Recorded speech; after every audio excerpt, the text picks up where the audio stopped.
ఓం సాయిరామ్.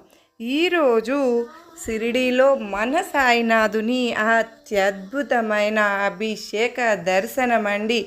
కోటి జన్మల పుణ్యఫలం. బాబావారు, బిడ్డా, నీకు ఎన్ని కష్టాలు ఉన్నా కూడా నీవు వాటి గురించి బెంగపడవద్దమ్మా. వాటి గురించి బెంగపడవలసింది నేనే.